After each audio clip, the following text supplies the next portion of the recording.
Hello and welcome to Media Monitor, the show that monitors and evaluates your local and international news journalism each week. And coming up on the show today,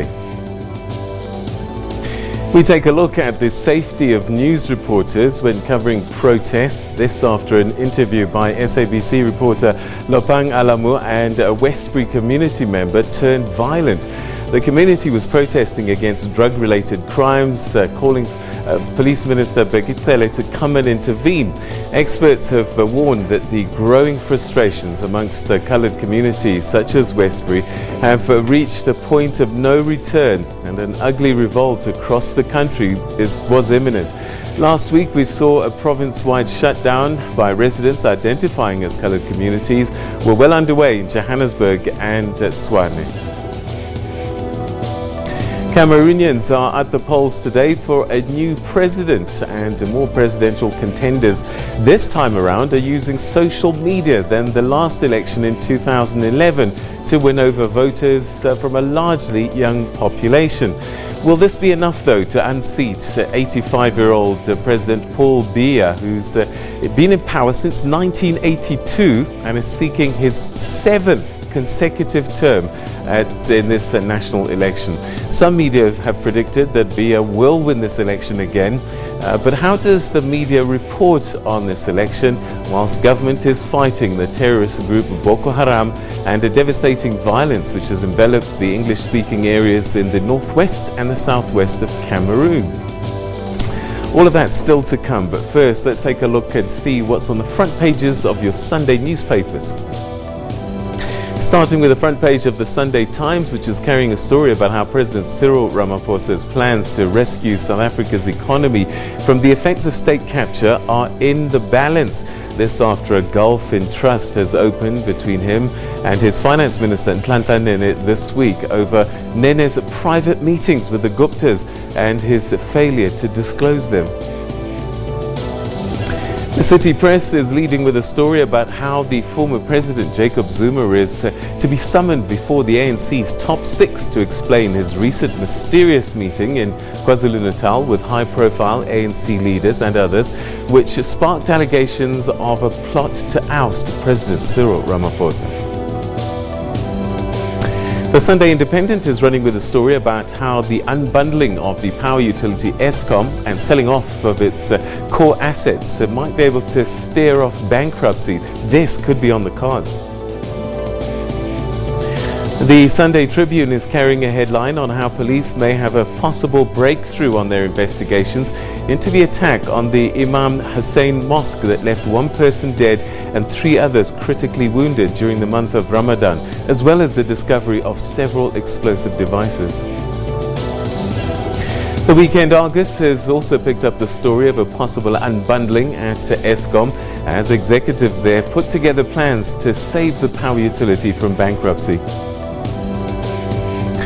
North of our border in Zimbabwe, the Sunday Mail there is leading with a story where the CEO of the French government's development agency, Rémi Rioux, says that Paris is enhancing its ties with Harare, saying that President Emerson Mnangagwa is welcome to send a delegation to his country to further deepen relations. In Nigeria, the Sunday Trust there is leading with a story about how last-minute attempts to reach an agreement amongst the presidential aspirants of the People Democratic Party, the PDP, for a consensus candidate did not work out in Port Harcourt.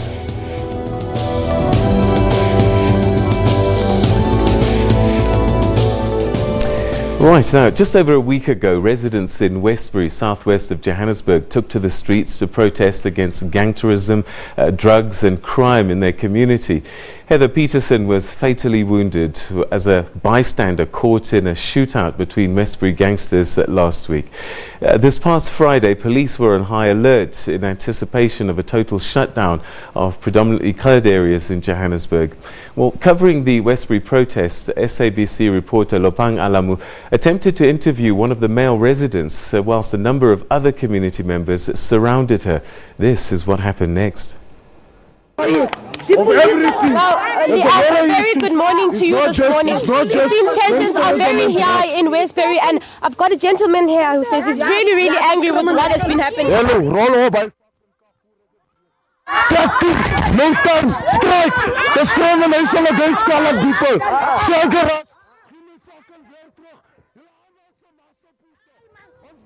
Well, there you go. Very angry residents there, and we had to dip the sound because of the profanities that he was shouting at the time.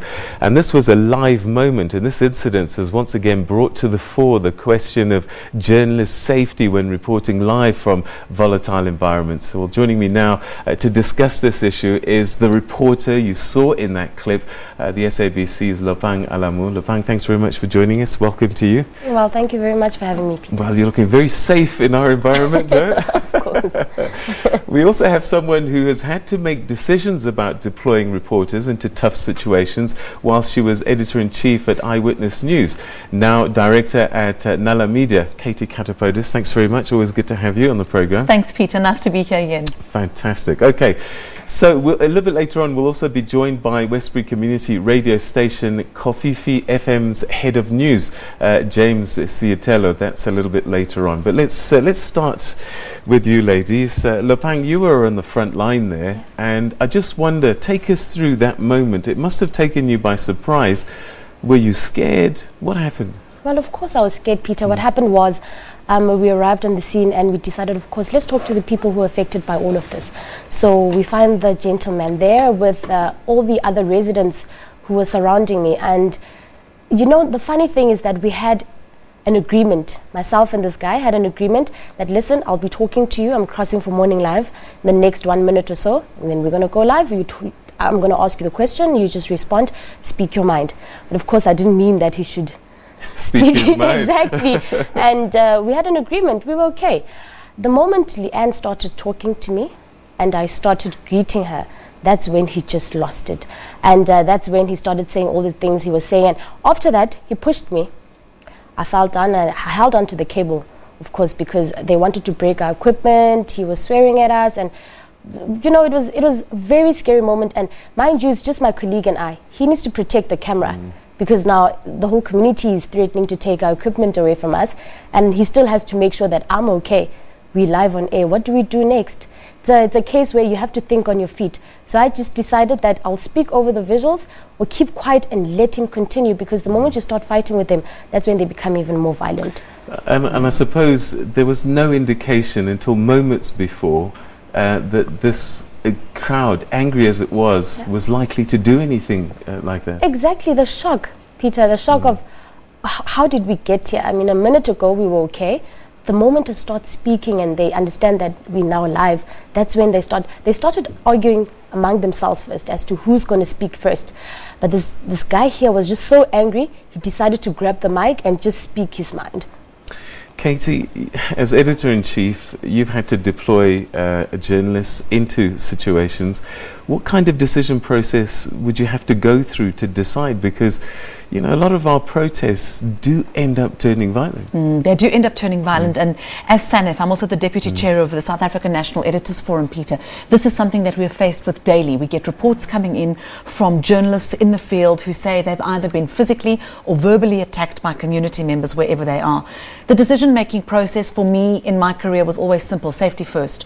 No story is worth your life. Nothing whatsoever. So I must say, I think you handled it, Lopang, absolutely in the perfect manner. There is nothing else that you could have done, that she could have done in that scenario, other than just to let him go. Is it great that there were expletives on live TV? Absolutely not. Or that the man essentially took over the camera and the microphone? It's not great. You had you had an agreement with him, you were going to interview him, but these things happen. And that is why journalism is something that we need to, I think, take our hats off to journalists in the field and go, you've done a really good job, because you're reporting in very, very volatile circumstances. People are furious. In Westbury, we saw it this week. People are really angry because there are literally lives at risk. Yeah. Can the police help journalists in any way in these kinds of situations, or are these kind of evolving so quickly that it's very difficult. I mean, as Lepang was saying, she could not have known that in the next few moments' time it was going to turn ugly. Well, I'd like to actually also call on community members and not just police to say, you saw what was happening. You know it's not right. Assist Lepang and her cameraman in that moment. Get the guy out of sight. Get him out of view, because community members need to know journalism is not a crime. Nothing that we do in the field is there to incite violence. It's not there to inflame tensions, but it's there to tell stories. The stories that are unfolding in the area. And that's exactly what Lepang was doing, just telling the story of what was going on in the area. I personally would have liked to see those bystanders, instead of just watching him, to try to assist you by calming him down, taking him out of shot, and basically saying, listen, buddy, what you're doing is not on. It's totally unacceptable what you're doing. All right, so the camera, the feed cut. You were now left alone with this guy and this situation. What happened in that time afterwards that was off camera? I now had to stand up. I had to get up now because I'd fallen down. And I didn't know how I was going to approach the situation, but I thought to myself, it's better if I just keep quiet and pack up our equipment. So we just I quickly stood up. My colleagues, Trelo, just took our equipment, and we went as fast as we could back to the car. And our next crossing was 20 minutes later. And I remember the gentleman walking past our vehicle again, and he just looked at us and he pretended as if nothing had happened. And I was still very scared, because I'm thinking, is this guy now not satisfied with what he had done earlier on? Does he now want to, is he even more angry than what he was like 10 minutes ago? So it's a very scary situation, Peter. Did they explain to you why they were so anti-journalists? Or did they have any indication? Did they accuse you of bias? Or what were they so angry about the journalists about? Well, they took their frustrations out on us. So you were just in the wrong place at the wrong time? At the wrong time. Yes, that's exactly what happened. The following day, on Tuesday, however, I saw the man when we were expecting a big Cele to visit the community, and he approached me and apologized. He said he didn't know what was going on with him. He was just really angry. He was furious, and we ended up having a chuckle about it. You know, eventually I was all over the internet, people making fun of us. And look, I saw the humor to it, but it took me quite a while. Yeah, there is a thing about crowd dynamics, isn't there? And I'm taking you to an international story now. I think it was the Arab Spring, and it was the riots in Cairo. And we heard reports of American female journalists being sexually groped and sexually attacked in this crowd scenario. And I wonder, and this is a contentious thing, and I'm going to ask both of you, are there areas that you wouldn't deploy a female journalist? No. And I tell you why, Peter. I think it's important to know that if you're going to get into the profession of media and journalism, that as women, we can handle what's happening out in the field.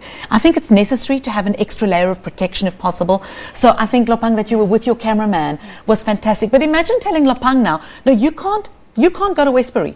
It's your story, you've been covering it, but you can't go because you're a woman, because you're a girl. I don't think that's appropriate. So I would rather say, let's safeguard our female journalist reporters by empowering them what to do in situations like that, how to handle scenarios like that, and also talk to communities and say, this is totally unacceptable. We saw it play out, by the way, in Marikana. So you give an international example, but we have a very local example of female journalists in Marikana who were groped and threatened with rape, Peter.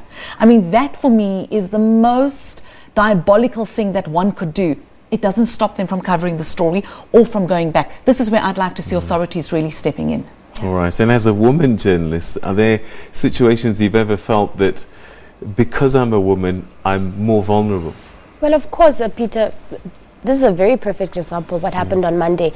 But I was very fortunate to have lived with a cameraman. You know, he tried his level best to protect me, but there's only so much one can do. He's also got to take care of his equipment. What then do I do? I know, and I've learned, it was a learning curve, Peter, that when someone approaches you with so much anger, so many people, he wasn't the only one who was angry. He was the only one who just had an outburst. But all of these people were angry, and I've just learned how to approach it. You just humble yourself and you try to make them understand that you're here for them. You're not Can I jump in Yeah. very quickly? How would you have felt if your editor said to you, you can't go to that story because it's too volatile and too violent? Well, my editors were calling, Lopang, are you okay? Before, if they'd said to you, you cannot go. I wouldn't have allowed them to say that. All right, and Yeah. of course our very own Vuyomvoko was caught in a live incident where these robbers, and again, in the end, it went viral, but it helped prosecute these two.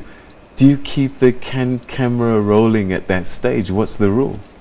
I would say yes. Yeah. I would say keep the camera rolling for as long as possible and as long as your life is not in immediate danger. It's really important because that's also a dynamic of the story. And that's who we are, Peter. We're storytellers. So keep the camera rolling. Try and stay live as far as you can. It's something that has happened to journalists in South Africa and the world over constantly. So as long as your life is not in immediate danger, keep that camera on. All right, we've run out of time, but training journalists about safety, is this something that you've gone through, Lopang, and that you've insisted on so that they know what to do when they're in situations? Let's start with you, Lopang. Well, of course, Peter, I think we need more training as journalists on how to deal with situations such as these. What do we do? Do we keep quiet? Do we confront the situation? What do we do? Because also, just very quickly, when you're in the middle of such a hectic protest, you ask yourself, should I be with the community members as they run away, or should I be behind the cops? And now, mind you, if you're behind the cops, whatever it is that's being thrown to the cops, you're going to get a piece of it. Whatever it is that the cops throw to the protesters, if you're on their side, you're going to get a piece of it. So we need to know exactly how to deal with, in such situations, who do I stand with, how far from the scene should I be? You know, those kind of dynamics. All right, Katie. This is something that SANEF is very aware of, especially coming up to elections. I believe we're going to see far more of these protests that will spring up ahead of the next year's polls. So we do need to organise many more training seminars for our young reporters, male or female, Peter, who are out on the scene. It's very important to do. Watch the space. We'll be setting up those training We'll sessions. continue to chat in a short while, but Lopang, thanks very much indeed, and for being brave as well. Thanks very much Thank indeed you for very your much. report. Thanks. Calm under pressure. Thanks, Yeah. Katie. All right, we're going to take a quick break and we'll continue with our discussions after this.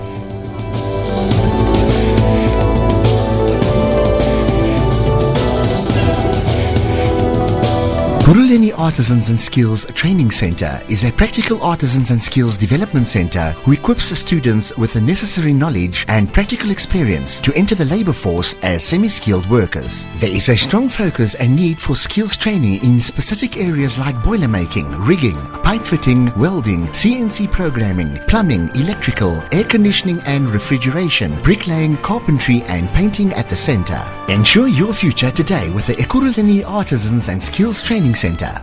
Hey, amakhazi asibulele since kusile la fathimbawula la kuyabanda le goli, and then sesiye sadecide ukuthi sivele sibase umlilo khona sokhona nokufudumala kusebenzeki na kahle. Police killers are not coming from the sky. They are actually coming from the communities where we are. So it cannot be correct. We regret what has happened because the strike affects everyone. So is electricity. Electricity also affects everyone. It's a community problem. We are owning ESCOM. Currently, we could not reconcile the bill, what they bill us, with theirs. We could not agree.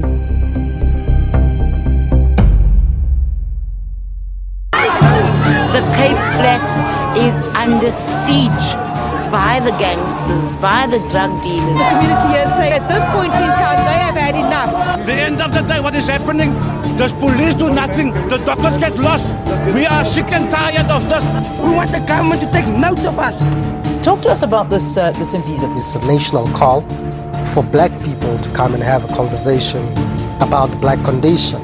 We have realized that after all that suffering, black people are still going through economic frustration. We also believe that heritage should be there to bring black and white together. We're not against the idea of rainbowism.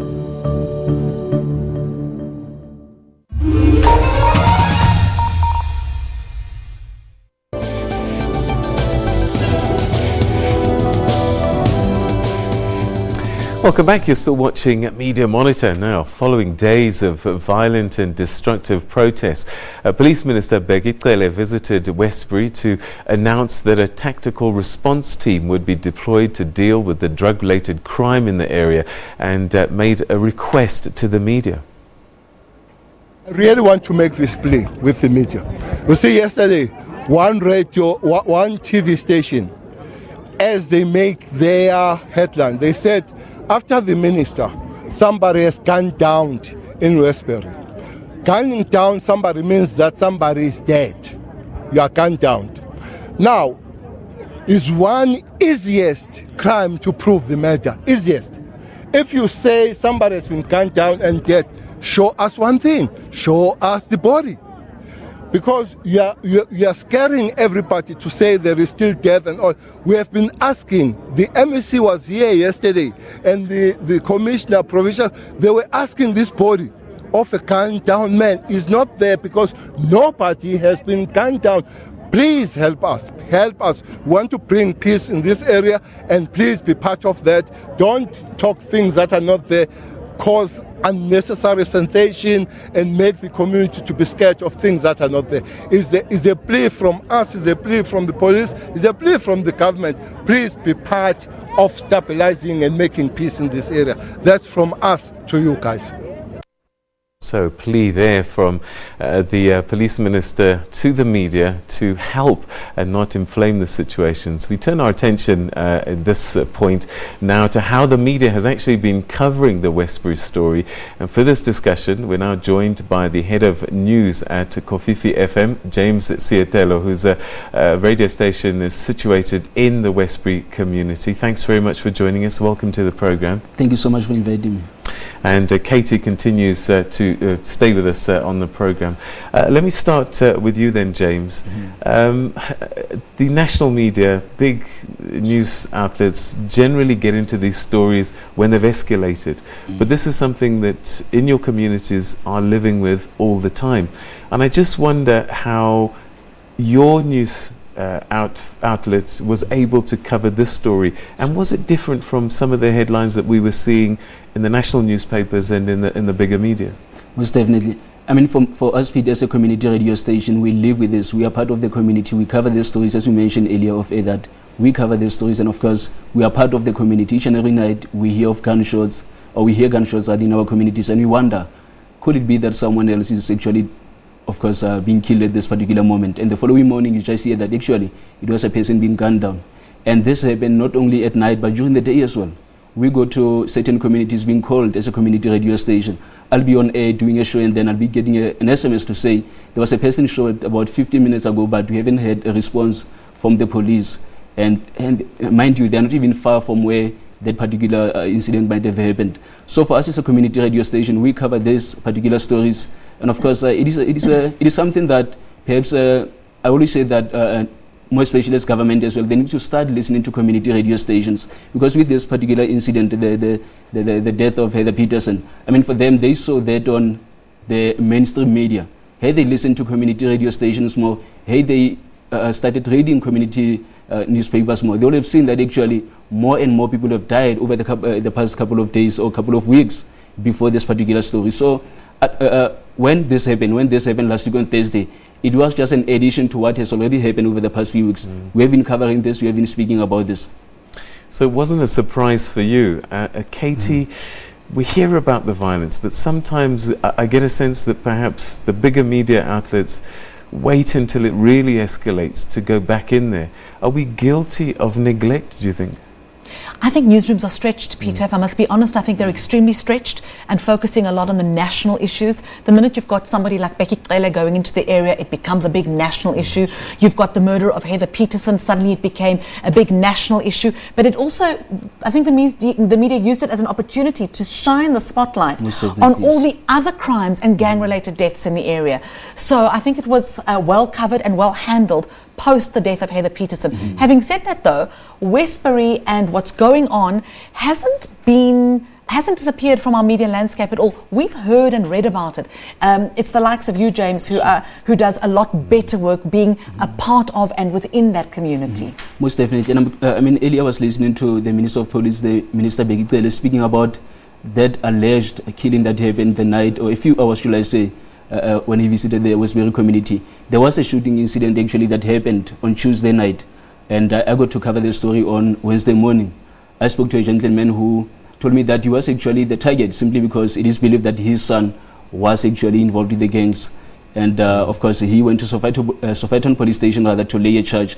And fortunately, no one died. But unfortunately, so there was a media house that ran with the story to say someone died. And as the minister was saying, this also angered the community more. Because I went to the scene where this particular incident took place, and the community was saying that, you know what, the minister was here a couple of hours ago, this particular incident is happening, so how safe are we? And of course, as a community media, radio station rather, we're also covering this. One of my colleagues in media working for a local newspaper was also covering this particular story. And of course, also fearing for her life. I mean, I was actually, it was sad to witness what happened to our colleague at the SABC. And I spoke about that on the show on the very same day rather, when that happened, because we know the gentleman who was involved with this scuffle, and we know who he is in the community, and we are really shocked as a community. And of course, we spoke against this as a community radio station, of course, to say we want the media, the mainstream media, shall I say, to come and cover stories. So make it possible, make it easier for them to make sure that they can tell your stories. Okay. Because now the focus was more on what the gentleman did instead of being what the Westbury community is going through. I'm going to come back to you just now about the local story, but Katie, we have newspaper outlets and TV stations that cover the country. This thing didn't start on that Friday.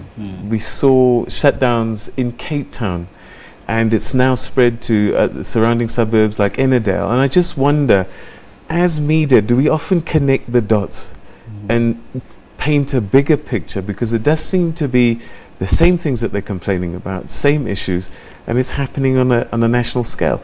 Isn't this where the national media really needs to step up? Absolutely right. And I think the connecting of those dots to form a big national picture and explain to audiences what does this mean and what is truly going on. I think that's very important, Peter. You raise a very, very critical point there, because focusing on just one death is very important, because every single life that is lost matters. However, if we're going to look broadly, we've got to be able to explain what's happening in the context of our country and what's happening right now. So, James, the other thing that, that troubles me quite a bit is it seems as if these perpetrators are known. After Heather Peterson was killed, I believe one of the parents phoned a suspect on his mobile phone, which means that she knew him, knew his number, and said, "Why are you killing our people?" How is it that these perpetrators are known and yet they just carry on walking around the streets? What you have been told, and of course not only us as a community radio station, but all other media houses have been told that certain individuals are involved. Of course, it has been reported on all other social media platforms rather. And of course, it is said that they are known. However, also believe that the police are actually protecting these criminals. I mean, we also heard earlier this week that there was another shooting I was told about in Rivali. I went there, and of course I was told that it was, once again, another shooting in Rivali, not far from Westbury, by the way, between gang members who are believed to have been involved in the Westbury shootings. So you see that those very same names that are always put out there. And by the way, we had the Gauteng Provincial Commissioner joining us earlier this week, and community members, once again, pointed out those names to say, we know these people are involved. However, unfortunately so, they have been protected by Sowetan Police Station, or the certain police official, shall I say, at Sowetan Police Station. Earlier on, we were talking about the safety of journalists, and I wonder, you're right in the thick of it, and they know where you live, they know who you are. How dangerous is it for you to report these stories? Very dangerous, because now and then we are also being told, we get these SMSs, we get these fake Facebook accounts now created. And of course, we are now being named as well. Certain members or certain colleagues of mine have been named as the so-called drug dealers who are involved with the drug dealers in the community and some of the killings. And of course, some of them being part of the radio station. And obviously, now and then we get these SMSs from individuals that we don't know, right? Telling us that you should stop reporting about this particular individual because they have not... Mind you, Peter, we are not even naming them because you know that it is dangerous to give out a name of a certain individual who is said to be involved. But of course, as a media, as journalists, we cannot also stop reporting about that and expect the SABC, for example, to report about that when we are at the center of it. So we have to report. Though we are also, of course, scared of or rather fearing for our safety, but we have to report on these issues. And we stay in the community, as I mentioned. Whenever these gunshots are going off, we hear these gunshots.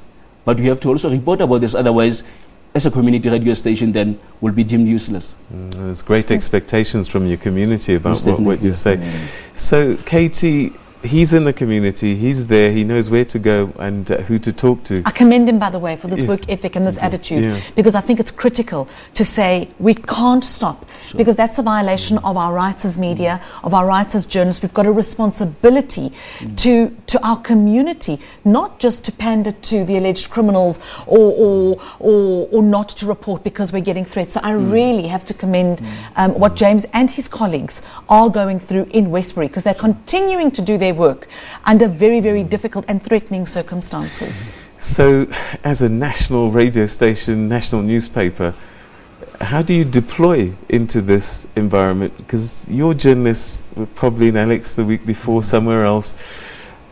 They don't know the story that well. Is this an opportunity perhaps to work with local media to get the story told? Community media has a huge role to play in our country, and a very, very important role. And we need to understand that, and we need to acknowledge it, and we need to connect with them as national media, or mainstream media, if you want to call it that.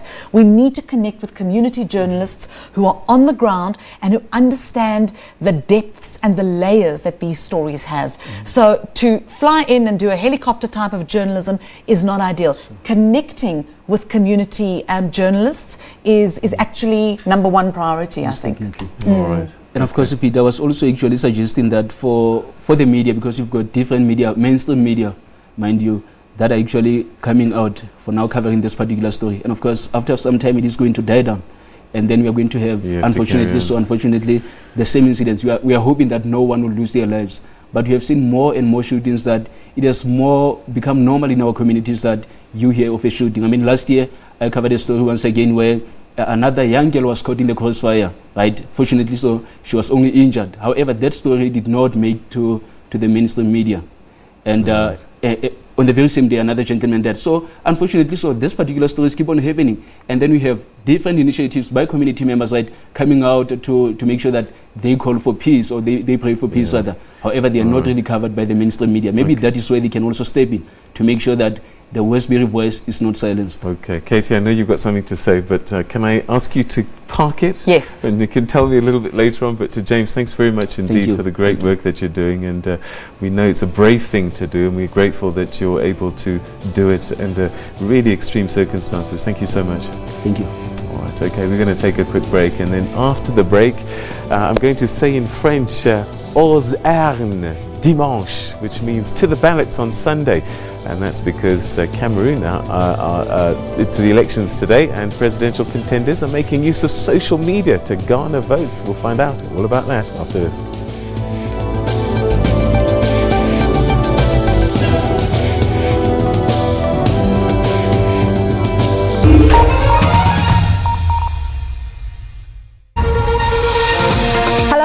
Welcome to the Full View here on SABC News. It's great to have you with us. You're not answering what I'm asking. I'm saying to you, none of the commitments were ever met. No, that's not true. None of them were ever met. That is not true. No. The Wanyama Trust was not an act of the national government. Is somebody suggesting that the one who happens to have a white skin should be subject to expropriation without compensation? But again, I put it to you that has not been conclusively decided. That's what this whole process, which you are a part of, in making your submissions, will decide. We don't know what the final beast will look like. And until we do, all you're doing is fear-mongering. No. The Cape Flats is under siege by the gangsters, by the drug dealers. The community here say at this point in time they have had enough. The end of the day, what is happening? The police do nothing. The doctors get lost. We are sick and tired of this. We want the government to take note of us. Talk to us about this Impeaza. It's a national call for black people to come and have a conversation about the black condition. We have realized that after all that suffering, black people are still going through economic frustration. We also believe that heritage should be there to bring black and white together. We're not against the idea of rainbowism. We are tired and we want people to take action. We want government to take action because women are being raped, women are being killed, women are being sexually and physically abused every day. Children are going missing. see men at the forefront of this march is what softens the heart and makes us all feel proud of the type of men that we have in our country. Here, the rates of violence against women and children are alarmingly high. Enough is enough.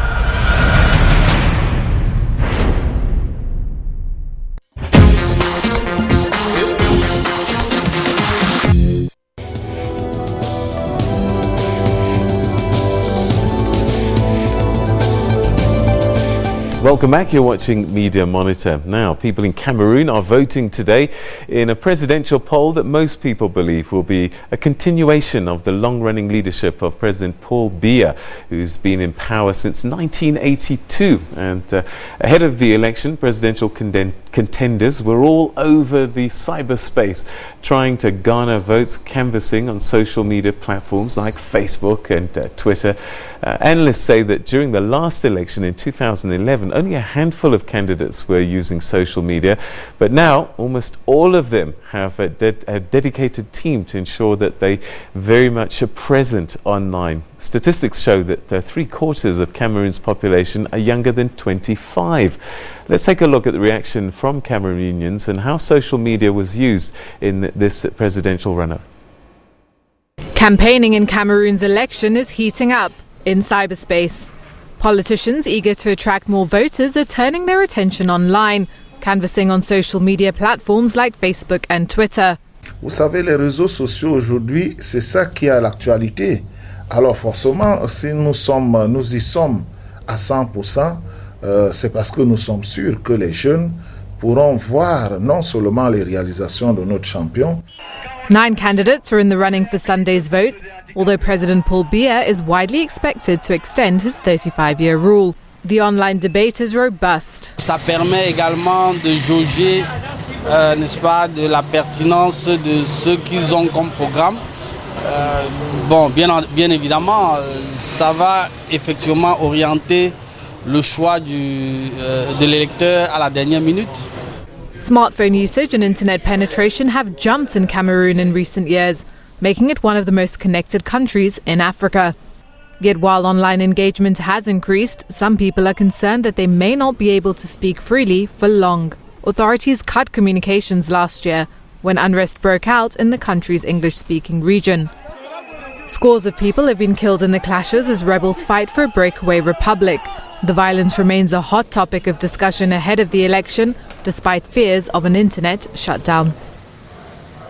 All right, so as we're saying, as we're speaking right now, millions of people in Cameroon are already voting for their presidential hopeful. One person who's been watching this story unfold is our reporter Ntakwana Ngatane. Thanks very much for joining us. Welcome to the program. Thank you, Peter. All right, so social media use is escalated in Cameroon. Why do you think this has happened? What's different? I think it's what you said in there, that a third of the population is young people. And interestingly, the way people are phrasing it is they're saying the young people of Cameroon with their old president, because here we have an 85-year-old president who's been in power since 1982.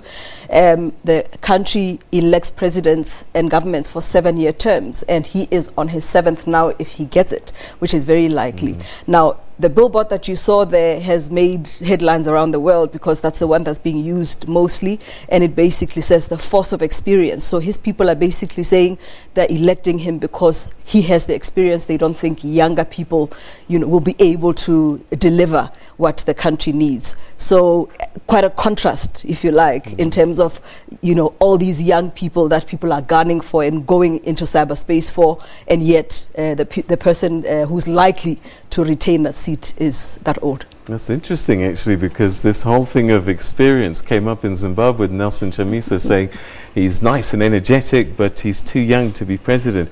And I guess also, I looked at the statistics. In 2011, the election there, the internet connectivity at that point was just 0.25%, and it's up to 35% now. So I guess that's really contributed, plus with these young people. So I wonder, have these presidential candidates taken a leaf off Donald Trump? Have they learned something from him, do you think, that they've gone onto Twitter? Well, I think what you see is the messaging that's coming out of the campaigning, because you know that the country has been going through its own internal strife with the Anglophone, Francophone politics, because this was a country that was colonized by Germany post-World War II. It was divided into French territory and British territories. One was incorporated into Nigeria, and then eventually a referendum brought them back together.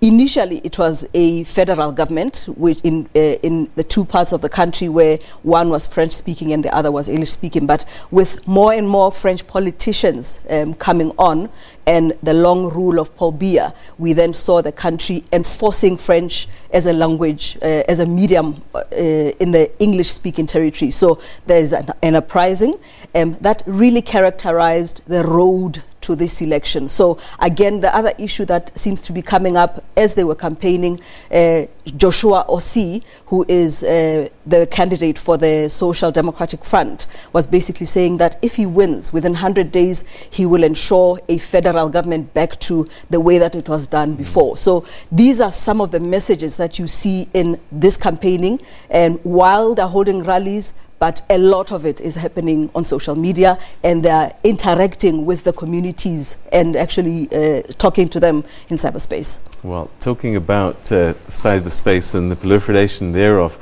it's both good and bad. I mean, the good is that a lot of the atrocities that have been taking place in the Anglo-speaking areas previously had very little access and were not very well reported. But in recent times, we're seeing more and more horrific scenes being posted on social media, people being made more and more aware. The government is denying it, but you know, international bodies are saying that some of the actions that the army has taken, shooting unarmed civilians, have started to come to the fore. And so that is a good thing that you know, things are being exposed. But the other side, of course, is what we saw in the US. There's a lot of fake news also making its way to social media. Absolutely, Peter. I mean, you remember the video that went viral where soldiers were shooting women with babies on their backs. Initially, the government denied that, but we now know that a BBC expose showed that those soldiers were actually Cameroonian soldiers. And eventually, the government has said that they are charging them, and they've been released or suspended from active duty in the Cameroonian army. Now, these are just some of the incidents that we saw, but also the United Nations Human Rights Organization released a statement in July showing concern about what is happening in Cameroon at the moment. And so, yes, this is something that the international community is looking very closely at. And I would imagine to try and win voters, you've seen all sorts of images online. Government will show you bridges that have been built, and the opposition will show roads in disrepair. Are the voters able to make up their mind, do you think? Because now they've got so much information, as we heard in that clip earlier on.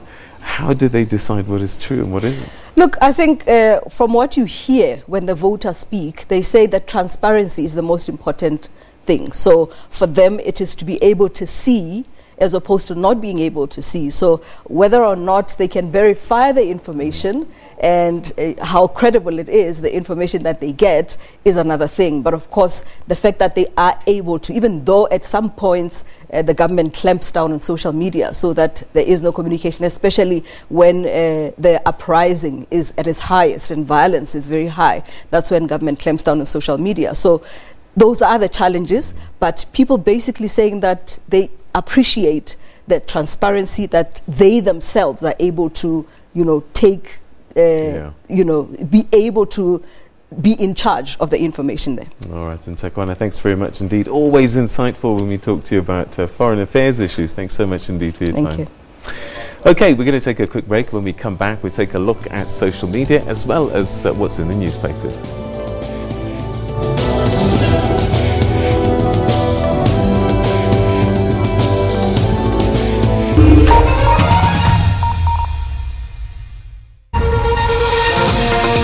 Welcome to the full view here on SABC News. It's great to have you with us. You're not answering what I'm asking. I'm saying to you, none of the commitments were ever met. No, that's not true. None of them were ever met. That is not true. No. The Wanyama Trust was not an act of the national government. Is somebody suggesting that the one who happens to have a white skin should be subject to expropriation without compensation. But again, I put it to you that that has not been conclusively decided. That's what this whole process, which you're a part of, in making your submissions, will decide. We don't know what the final beast will look like. And until we do, all you're doing is fear-mongering. No.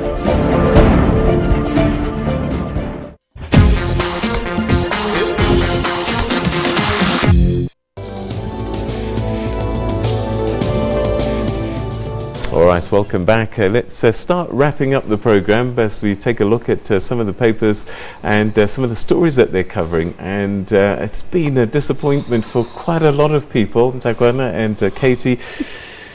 Nene. Sunday Times is saying, no, Nene. It was a big week for him, and the EFF had threatened revelations. And some of those were forced upon him, I guess. Your take about how the media has picked up on this story and described it. Let's start with you, Ntakwana. Let me start at the tail end of it, Peter, which was yesterday, I think, what I saw on SABC, which is already looking forward in terms of what happens if Nhlanhla Nene's job is on the line, because it basically means that now the country has to look at, letting go of another finance minister. What then happens? So, I mean, it's not just the revelations, it's the implications, of what should happen now that we know. But also, I think I've listened to radio stations and looked at newspapers, and all of them have sort of come at all angles in terms of looking at the story. Not just the apology, but now that he has said it, what else didn't he say? Some of the radio stations are saying, but of course others are saying, no, it's okay that he has said it, we appreciate it. So yeah, no. Yeah, I mean, at the back of it all, Friday, Mail and Guardian, his son, Siyabonga Nene, was involved with the PIC, got money, did he get money, how sort of above board was this? All of this happening at the same time. Will we be able to link the stories, or are these two separate things that should have been left alone? No, I don't think anything is separate, Peter, or in isolation. I think that everything at some level needs to be linked. It has not been a good week for the Nenes. And it's also then not been a good week for South Africa, because as you rightly say, this has got consequences for our country, a country that so desperately needs stability in the finance ministry specifically. It really has been unstable, so we need that level of stability. I'm very interested to read in the Sunday Times today that President Cyril Ramaphosa had no idea about this, and it even went one step further. He didn't even know that the finance minister was going to issue that apology this week, apologizing to the nation for meeting with the Guptas. I found that quite fascinating. Do you think that this week, I mean, the Judge Zondo almost kind of hinted, guys, step up, that anyone who ever went to the Gupta's house, Saxon World, as a minister, as a senior government official, kind of needs to step forward now before they call. Might we see that during the week ahead? Well, I think what is most interesting for me, and I think that should be celebrated, is how the media, I think, has been exonerated, and how important the media is. I think it comes to light, and I think if we compare to what happens, in South Africa and other countries, we should really be grateful that we have such a strong, fourth estate in the country. So for me, that's what really stood out. Now, whether or not other people will come forward, I think we do expect it, because we've had murmurs, of people having gone to the Guptas, but the question is, what were they doing there? Other people who were looking at the Nene story were saying, yes, he went, but what was discussed, which is what the EFF is now demanding. They're saying, in the interest of the public, what did you discuss, with the Guptas? Is there another side to this story? I'm thinking, I'm a minister in government, and my president, my boss, says, go to Saxon World. Who am I to say no? I get that, Peter, and I at some level I agree with you, but I think in the interest of transparency as well, this should have been declared to President Cyril Ramaphosa, and I would love to see a scenario where we've got sitting ministers and deputies and former raising their hands and saying, Me Too. Our own Gupta Me Too moment in South Africa is necessary. So we just understand at what we're dealing with, because all of these small Nyana skeletons that are coming out of the closet are not helping this country at all? Can we just, in the interest of transparency and our democracy, stand up and reveal, yes, we did, no, we didn't, and if we did, what were the details of those meetings? What happened during that time? So it's quite likely Nhlanhla Nene will be back at the commission, and he'll face a bit more cross-examination this time around, because they kind of were kind to him at the beginning, saying, look, allegations have surfaced, you haven't had a time to respond to them, and then the confession. So we'll see a different story there. Another headline on the front page of the City Press, Zuma must answer. Now this story has been running for quite a while now, City Press cover, and I just wonder your take on this. How is this going to play out? Remember when it broke, there were lots of questions around the story itself in terms of how it was reported and whether or not there was enough evidence to prove that something amiss was happening in that meeting. But of course, I mean, if the ANC is taking it up, not necessarily to say they know what was discussed, but to ask the questions and to sort of, you know, get us to understand, you know, why it was that the former president was meeting with the people that he met with. I think that would be interesting. All right, and so does Nene resign? Batavile Dlamini, does she resign? What happens this week? I think we've got a very interesting week in South Africa, and there's something I'd like to pick up on that you said earlier about it being a good week for the fourth estate in this country. At the same time, I think it's been a difficult week. If we have a look at the Sunday Times, there's a very interesting editorial by Bongani Sitqoko on the second page of the Sunday Times today, essentially saying this is what we've done, and this is what I've done as editor in the past 2.5, 3 years, because we know that the role that the Sunday Times played in the SARS so-called rogue unit was extremely dangerous for our country, actually. And lots of calls this week for the editors and the journalists to come forward and to reveal their sources. I'm not a fan of revealing sources at any level, but I am a big fan of editors being held accountable, especially the editors who were making those decisions at the time, who may not necessarily be sitting in the hot seat now. They've got to come forward. Okay, Katie, Jakwana, thank you very much indeed, and that's where we're going to have to leave it. Thanks for watching at home, and catch us at the same time next week for more of the same right here, where Media Monitor uncovers the journalism behind the local and international stories. Have a great weekend, everybody. Bye-bye.